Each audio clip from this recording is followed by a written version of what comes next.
பிரியாணிக்கு நீங்கள் என்ன ரைஸ் யூஸ் பண்ணுறீங்க அப்படிங்கிறத நிறைய பேர் கேட்டுக்கிட்டே இருக்கீங்க. பிரியாணிக்கு ரைஸ் வந்து இருக்கிறதுலே பெஸ்ட்டான ரைஸ் யூஸ் பண்ணால் தான் ஒரு நல்ல டேஸ்ட் கொடுக்க முடியும். அதுக்குன்னு வந்து ஓவர் ரேட்டாக இருக்கிற ரைஸ் தான் யூஸ் பண்ணணுமானா அப்படிலாம் கிடையாதுங்க. நம்ம என்ன ரேட் கொடுக்க போகிறோமோ அதுக்கு தகுந்தாப்புலேயே வந்து நமக்கு இப்போ எல்லா மார்க்கெட்டில் ரைஸ் கிடைக்குது. இப்போ கோல்டன் கிரைன் பிராண்டெல்லாம் பார்த்தீங்கன்னா நான் கிட்டத்தட்ட ஒரு 8, 9 மாதமாக யூஸ் பண்ணிகிட்ருக்கேன். என்னுடைய பர்சனல் ஃபேவரட்னு பார்த்தீங்கன்னா அது கோல்டன் கிரைன் தாங்க. இந்த ரைஸ் வந்து பார்த்தீங்கன்னா நீங்கள் எந்த மசாலா கொடுக்குறீங்களோ அந்த மசாலாவை இழுத்து வச்சுக்கும். மோஸ்ட்லி நம்ம பிரியாணியில் எல்லாமே பண்ணிவிடுவோம். அந்த மசாலாலாம் சூப்பராக கொடுப்போம். கஷ்டப்பட்டு வதக்கி எல்லாத்தையும் ரெடி பண்ணி அந்த மசாலாவை கொடுப்போம்.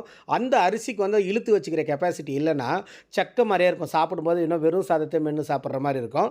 அந்த ப்ராப்ளம்லாம் வராமல் இருக்கணும்னா நீங்கள் தாராளமாக கோல்டன் கிரைன் போகலாம். கோல்டன் கிரைன் நீங்கள் யூஸ் பண்ணுறது என்ன ரேட்டுன்னு கேட்டிங்க. நான் யூஸ் பண்ணுறது வந்து பார்த்தீங்கன்னா golden grain triple excel ₹115 rice தான் யூஸ் பண்ணுறேன்.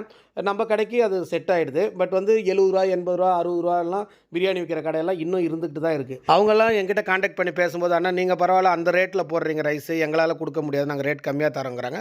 அவங்களுக்காகவே தான் இந்த ஷார்ட்ஸ் நான் அப்லோட் பண்ணுறேன். கிட்டத்தட்ட ஒரு ₹50-55 ஸ்டார்ட் ஆகி ₹130 வரைக்கும் இந்த ரைஸோட ரேட்லாம் நான் இன்றைக்கி கொடுத்துருக்குறேன்.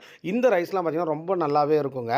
உங்களுடைய ரேட் ரேஞ்சுக்கு தகுந்த மாதிரி கிடைக்கும். இந்த ₹130 கிளாசிக் ரைஸ்லாம் பார்த்திங்கன்னா மற்ற பிராண்ட் கிளாசிக் ரைஸை கம்பேர் பண்ணும்போது ரொம்ப சூப்பராக இருக்கும். ரைஸ் வேணுங்கிறவங்க காண்டாக்ட் நம்பர் இந்த ஷார்ட்ஸ்லேயே சென்டரில் கொடுத்துருக்கேன் பாருங்கள். வேணுங்கிறவங்க கால் பண்ணி பேசி வாங்கிக்கோங்க. தேங்க்யூ.